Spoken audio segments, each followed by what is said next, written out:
ഇനി എനിക്ക് പറയാനുള്ളത് എന്താണെന്നറിയോ? എന്റെ മാന്യ മുസ്ലിം സഹോദരന്മാർ മനസ്സിലാക്കണം. മൗലവിക്ക് കഴിഞ്ഞ പ്രസംഗത്തിൽ ഞാൻ പഠിപ്പിച്ചു, അള്ളാന്റെ റസൂല് നമ്മളെപ്പോലത്തെ മനുഷ്യനാണെന്ന്. അവരുടെ മുഖപത്രമായ ശബാബിൽ അവരുടെ പ്രസിഡന്റായ ഉസ്മാൻ സാഹിബ് എഴുതി. ഞാനത് കഴിഞ്ഞ പ്രാവശ്യം ഞാൻ സ്ക്രീനിൽ വെച്ചെന്ന് കാണിച്ചു കൊടുത്തു.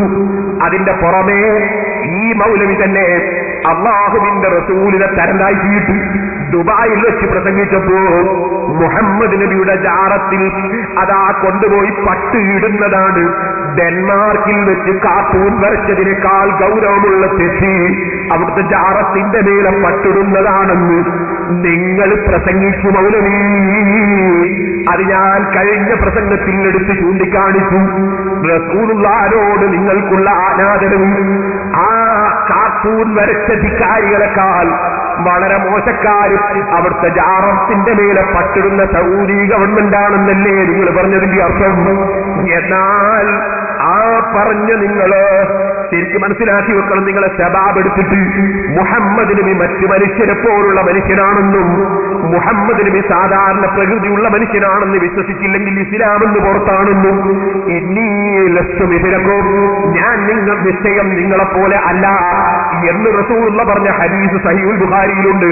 ആ ബുഖാരി ഇമാമിനെ വരെ നിങ്ങൾ ഇസ്ലാമെന്ന് പുറത്താക്കിയിട്ടല്ലേ നിങ്ങളെ ശബാബിൽ എഴുതിയത്? അത് കഴിഞ്ഞ പ്രാവശ്യം ഞാൻ ഇവിടെ നിങ്ങൾക്ക് കാണിച്ചു, സ്ക്രീനിലിട്ട് കാണിച്ചു. ആ ശബാബ് ഇപ്പം വന്നിട്ട് മൗലവി പറയുന്നു പേരോടത് ദുർവ്യാഖ്യാനം ചെയ്തതാണ്. എന്നാൽ എന്താണ് ദുർവ്യാഖ്യാനം ചെയ്തതെന്ന് ശബാബിന്റെ ആദ്യം മുതൽ അവസാനം വരെ 4 ദിവസത്തെ പ്രസംഗത്തിൽ എന്തേ മൗലവി വായിക്കാതിരുന്നത്? പേരോട് ദുർവ്യാഖ്യാനം ചെയ്തു എന്ന് പറഞ്ഞാൽ മതിയോ? എന്നാൽ എന്താണ് ഞാൻ ദുർവ്യാഖ്യാനം ചെയ്തതെന്ന് നിങ്ങൾ പറയണ്ടേ? ഇതുപോലെ നിങ്ങൾ അൽമനാറിൽ അള്ളാന്റെ റസൂലിന്റെ ശരീരം ജീർണിച്ച് നശിച്ചുപോയി എന്ന് എഴുതിയത് കഴിഞ്ഞ പ്രസംഗത്തിൽ ഞാൻ ചൂണ്ടിക്കാണിച്ചു. എന്റെ അൽമനാറ് ഞാൻ നിങ്ങൾക്ക് സ്ക്രീനിൽ വെച്ച് കാണിച്ചു തന്നു. ഞാൻ നിങ്ങളെ തൊട്ടപ്പം മൗലവിമാരെ മുന്നിൽ, നിങ്ങളെ മൗലവിമാരെ മുന്നിൽ, എന്നോട് വാദപ്രതിവാദത്തിന് വന്ന മൗലവിമാരെ മുന്നിൽ ഞാൻ ഇടപെട്ടത്ത് വെച്ച് കാണിച്ചിട്ടില്ലേ? നിങ്ങളെ മൗലവിമാര് ചോദ്യം ചെയ്തിരുന്നോ? റസൂലുള്ളാഹിന്റെ ശരീരം ജീർണിച്ചു എന്ന് നിങ്ങൾ എഴുതിയിട്ടില്ലേ? അത് നിങ്ങൾ ജമാഅത്ത് ഇസ്ലാമിക്കാരും എഴുതിയിട്ടില്ലേ? അതൊക്കെ ഞാൻ കഴിഞ്ഞ പ്രസംഗത്തിൽ പറഞ്ഞില്ലേ?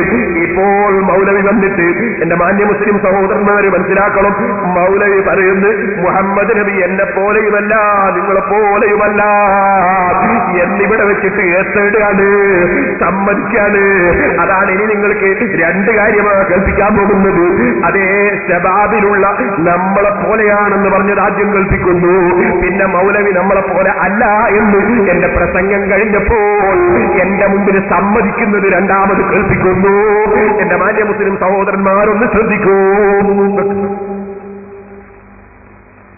നിങ്ങൾ ഞങ്ങളെപ്പോലത്തെ മനുഷ്യർ മാത്രമാണെന്ന് പ്രവാചകന്മാരുടെ എതിരാളികൾ പറഞ്ഞപ്പോൾ അല്ല, ഞങ്ങൾ നിങ്ങളെപ്പോലത്തെ മനുഷ്യരല്ല എന്നല്ല പ്രവാചകന്മാർ മറുപടി പറഞ്ഞത്. നേരെ മറിച്ച് ഞങ്ങൾ നിങ്ങളെപ്പോലത്തെ മനുഷ്യർ മാത്രമാണ് എന്ന് സമ്മതിച്ചു കൊടുക്കുകയാണ് ചെയ്തത്.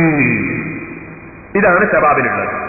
ഇനി പ്രവാചകന്മാർ സാധാരണ മനുഷ്യ പ്രകൃതിയുള്ളവരായിരുന്നു. ഇതിങ്ങനെ വന്നിട്ട് മൂപ്പർ അവസാനം പറയാണ് അങ്ങനെ വിശ്വസിക്കാത്തവൻ ഇസ്ലാമെന്ന് പുറത്താണ്. അതാണ് ശബാബ് കാണിക്കുന്നത്. ഇനി മൗലവി ഇവിടുന്ന് എന്റെ പ്രസംഗത്തിൽ ഞാൻ തെളിവുകളുടെ സമാഹാരങ്ങൾ കിട്ടു. ജിബ്രീൽ അലൈഹിസ്സലാമിനെ റസൂലുള്ള കാണുന്നില്ലേ? സിദ്ദീഖുൽ അക്ബർ കാണാറുണ്ടോ? സാധാരണ പ്രകൃതിയിൽ അല്ലേ സിദ്ദീഖുൽ അക്ബർ റളിയല്ലാഹു അൻഹു?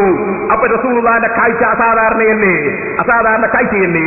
അസാധാരണ കേൾവിയല്ലേ? അവിടുത്തെ വിയർപ്പിന് കസ്തൂരിയേക്കാൾ നല്ല വാസനയല്ലേ?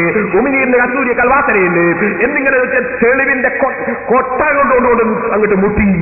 അപ്പൊ മൗലവി പറയുന്നത് അതെല്ലാം ശരിയാണ്. അതാണ് ഇനി നിങ്ങൾക്ക് ഓരോന്നോരോന്നായി കേൾപ്പിക്കാൻ പോകുന്നത് കേട്ടോ. വെക്ക്. റസൂൽ സല്ലല്ലാഹു അലൈഹി വസല്ലം മനുഷ്യനല്ല എന്ന് പറയാൻ കഴിയില്ല. അതേ അവസരത്തിൽ അല്ലാഹുവിന്റെ റസൂൽ എന്നെ പോലെയും നിങ്ങളെ പോലെയുമാണോ? ഒരിക്കലുമല്ല. നിങ്ങളെ ശബാബിന് നിങ്ങളെ പ്രസിഡന്റ് നിങ്ങളെ പോലത്തെ മനുഷ്യനാണെന്ന് എഴുതിയത് ഞാൻ കാണിക്കില്ലേ? നാദാപുരത്ത് വെച്ച് നിങ്ങളെ കൊണ്ടത് തിരുത്തിക്കില്ലേ? നാദാപുരത്ത് വെച്ച് മാറ്റിപ്പറയിക്കില്ല. ഇതാ ഞാൻ പറഞ്ഞു, നിങ്ങളുടെ പ്രസ്ഥാനത്തിന്റെ അന്ത്യമാണിത്. നിങ്ങളെ പ്രസ്ഥാനത്തിന്റെ അന്ത്യമാണിത്. ഇനി ഞാൻ